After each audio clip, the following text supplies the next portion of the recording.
Pinakain ng alikabok ng New Zealand ang team ng Chinese Taipei. Mas maganda pa ang laro na ipinakita ng Gilas laban sa team ng New Zealand. Mukhang sang-ayon tayo sa karamihan ng mga Pinoy basketball fans na talagang sinuwerte ang Chinese Taipei sa kanilang mga tres laban sa Gilas, at ngayon hindi mo mahagilap mula sa Chinese Taipei yung lakas ng kanilang 3-point shooting laban sa team ng New Zealand na kanilang ipinakita kontra sa Gilas team. Slow start kung hindi lang sana pinabayaan ng Gilas na makauna ang team ng Chinese Taipei laban sa kanila, tayo na sana ang rank 2. Maiiwasan natin ang Australia sa quarterfinals, pero ito na nga ang sitwasyon natin. Natapat tayo sa daan ng Australian National Basketball Team, ang mga defending champions. Pinaglaruan lang ng New Zealand ang team ng Chinese Taipei at sayang talaga yung number 2 spot sa atin sana ito kung hindi nagpabaya ang Gilas laban sa team ng Chinese Taipei. At kung meron pa sana tayong magandang umpisa, nakuha natin ang unang panalo laban sa team ng Chinese Taipei, hindi natin alam, baka naisahan pa natin ang team ng New Zealand.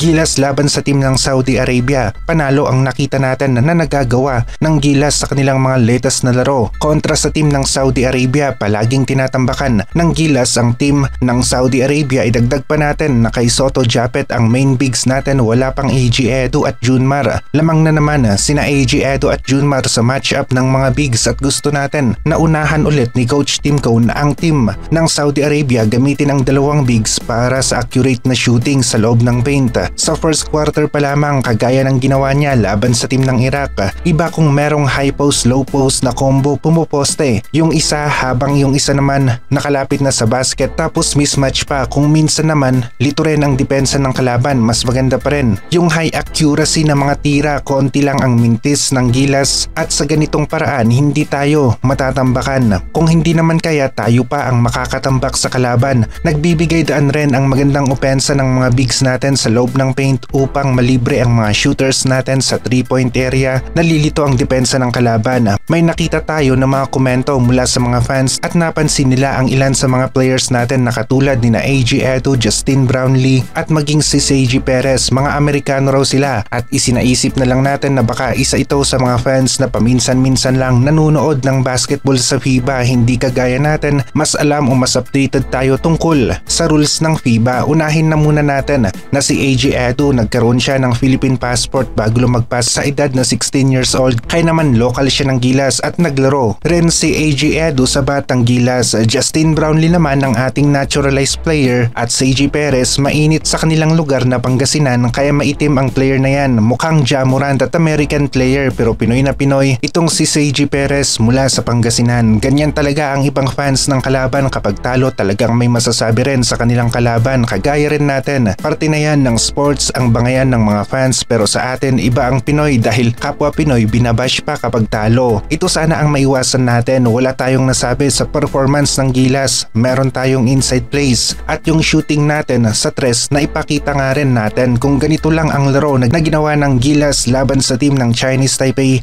ay tayo sana ang panalo, pero gaya nga ng nasabi ni Coach Tim Cone, parang nasa panic mode sila palagi. May pressure kasi dahil nanalo ang Chinese Taipei laban sa Gilas noong third window, kaya kabado na ng konti ang Gilas dito sa FIBA Asia Cup laban sa team ng Chinese Taipei. Parang hindi sila nakawala sa laro ng Chinese Taipei noong third window. Hinayaan nila na makauna ang Chinese Taipei at sila ang nagdikta ng takbo ng laro, habang ang Gilas naman ay naghahabol na lang palagi sa halos kabuuan ng game na ito.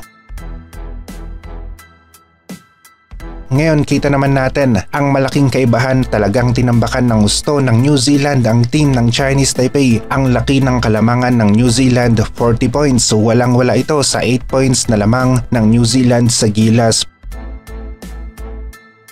Parang gusto natin ng rematch ngayon din laban sa team ng Chinese Taipei. Mahirap tanggapin ng konti na nanalo sila dito sa FIBA Asia Cup laban sa atin. Pero ika nga ng isang legend coach, lesson learned yan para sa atin at totoo naman.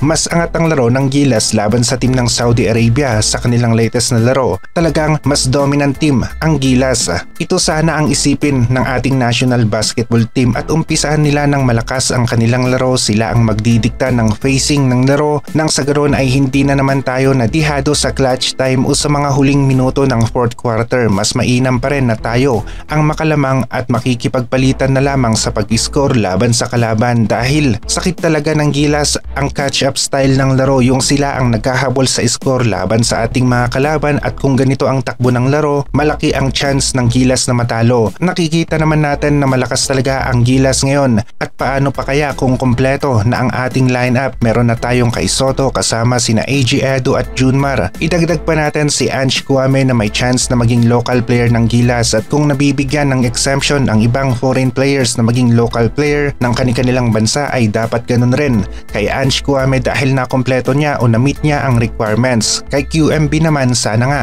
ay may konsidera rin siya bilang local ng Gilas.